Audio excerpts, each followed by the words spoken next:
Isa lang ate. Isa natin. Isa lang. Thank you. Wala mo? Char.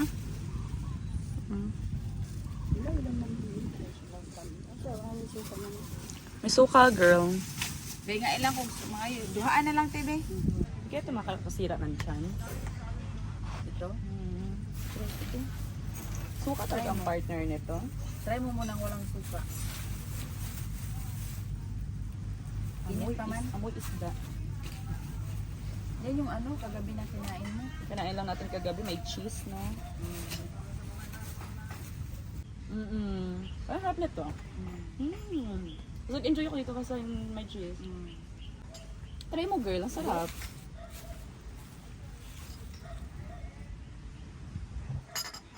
Fresh pa man gulo. Parang malalaman pag fresh. Kaya mo raman siya, o di na fresh murag maglaway ba?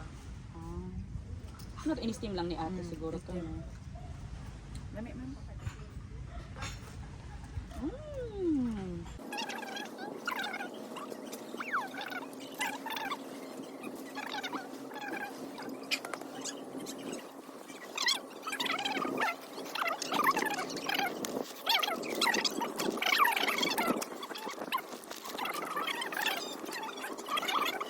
Dito kami nag-stay ni She ng 2 nights. Si She is nasa toilet. Pero ayan lang yung room namin. Very simple lang. Ayan. Tapos may pa-mirror. And ito na yung room. Ay, room labas. Nasa room number 104 kami. Ayan no, 104. Tapos front beach siya. Ito yung restaurant nila. Ito yung reception. Tapos doon front beach. Ayan. Para taga kami nasa school. Para siyang school rooms. Ayan no, magkakatabi. Magkakasunod pa. Check out. Asan na yung motor? Ayan na siya. Ang oras is 8:12 na. And isa-try namin kunin yung barko na 8:30. Ayan. Malapit lang naman kami sa port eh. Diyan.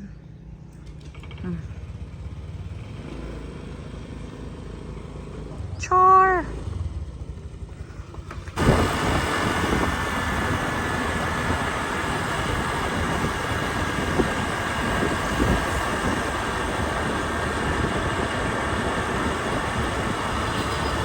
Naglalakad na kami ni She papunta doon sa barko.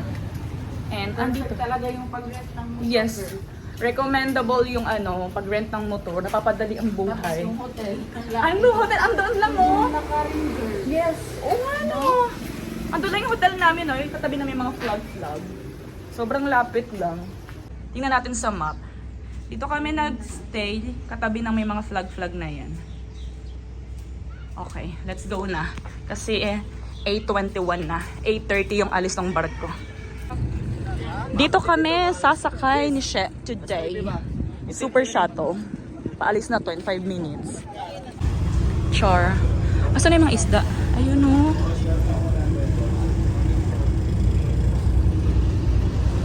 Ang linaw ng water.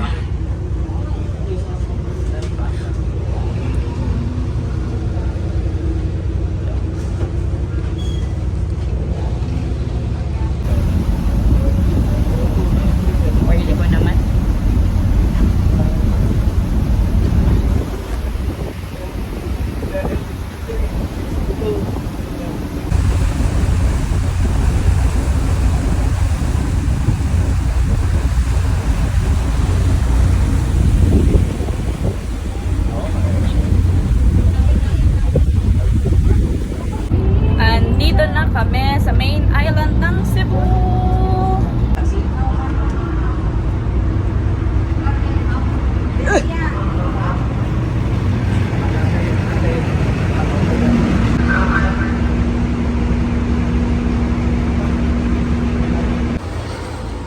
Nag-stop over kami. Ito yung sinasakyan naming van from Bantayan. I mean from the port. Tapos si She, nagsi-CR doon, somewhere doon. Ayun oh, CR. So bumili ako ng bread. Ito may bakery dito kasi gusto ko matry yung mga tinapay nila. Mukhang masarap eh. Andito kami ni She sa SM Cebu. Say bye to the vlog girl. Hi, Magkikita bye. kami ulit sa Swiss na. Pagod Don't na. choka. Pagod na. Bye. Bye. Pupunta yan dito.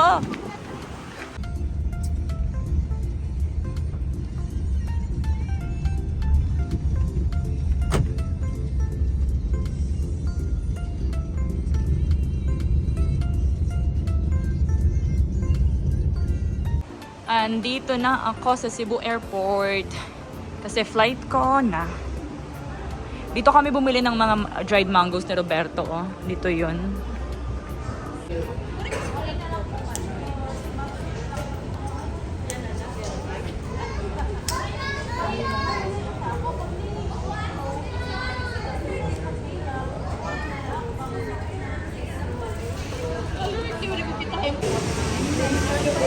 Yung flight na pinakababa, papuntang Iloilo, boarding na din siya. Meron din akong ticket papunta dyan, pero hindi ako tutuloy. Hindi ako pupunta ng Iloilo, pupunta ako ng Tacloban. Pero boarding na yung pa Iloilo. Ayun no. Pero dito ako pupunta sa Tacloban. Change of plan. Ang cute ng plane, ang liit-liit. Pero yung entrance is yung sa back lang, kainis.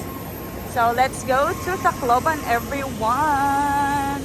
So, anyway, everyone, ayun lang yung vlog natin dito sa Cebu. And see you later, mamaya sa Tacloban. And mag-vlog ako sa Tacloban later, okay? Welcome to Tacloban! Andito na ako sa Tacloban, everyone. Kakababa ko lang ng plane.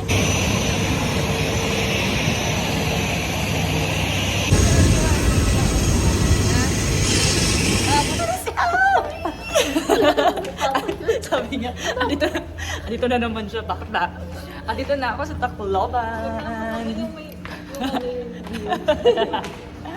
Ano, tawag nito? Dito kami sa Go Hotels and katabi lang namin yung Robinson. Pumunta kami sa room para lang ilapag ko lang talaga yung backpack ko. And nalabas kami. Pupunta kami sa Robinson para mag-dinner.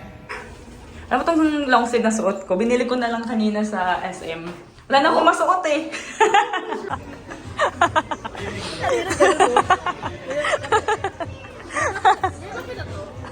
Naging pabebebig lang. May camera lang. Nagdi-dinner na pala kami. Ito yung dinner namin. Kain. Andito kami sa Kuya J. Kuya JJ. Something ganon. Basta ganon. Kain. Lanchak ako. Mukha akong cobra. Ang laki ng ulo ko. Ano pa ako? Yung buho ko, hindi pa nakikisama. Puro fly away. Kainis. Katatapos lang namin mag-dinner dun sa may Kuya JJ. Basta ganon. Alam niyo ba, dito kami sa Robinsons and sarado na yung mall. Ngayon ang problema namin, saan kami lalabas. Tingnan niyo, wala nang tao. Konting-konti na lang. Close na. Ay, ito oh. Yung hotel namin, katabi lang siya nung mall. So, walang problema. Kailangan lang namin mahanap yung exit. Ayun na may tao po. Kapagod. Uy, sure. Sabi sa inyo, parang ano lang, COVID time. Di ba may vlog ako noon? COVID time. Walang, sabi ko sa inyo, close na eh. First time namin sa Robinson na to. Naabutan kami ng closing. Hangover na kami. Hinahanap namin ni KTV bar. Hinahanap namin bar. Napunta kami sa McDo. Tatanda na talaga. Dito na kami sa hotel. Magkakape na lang kami. Hindi namin nahanap yung bar na sinasabi ni Kuyang Coca-Cola eh. Wala. Dito pala kami sa room number 254. Punta na kayo. Ma-upload to mga July na. Wala, laki ng eyebag ko. Palain. So, yun lang. Sa kwarto na kami. Slow. Ang oras is, hindi ko na alam. Pero nakapantulog na kami ni Ami. Bababa kami sa lobby because nag-order kami sa Grab. Nagpabili kami ng beer. Tapos, dyan na si Kuya sa baba. I-pick upin na lang namin. Dito ba? Dito. Mga ate mong nakapangtulog. Wala naman tao. Okay lang ta. Ay, ito sinasabi mong water dispenser. Pero may meron doon sa. Char. Pwede magkape. So, pick up tayo ng beer. Beer pa more. Okay, let's go. Uy, nabuksan ko yung toilet. Oo. Lahat na lang nilalak mo. Hindi ko nilak yun. Saan ba? Siguro. Hindi ko naman nilak ito. Di ba hindi mo mabuksan yun? Siguro sip-sip ni ate. Ang gulo-gulo natin.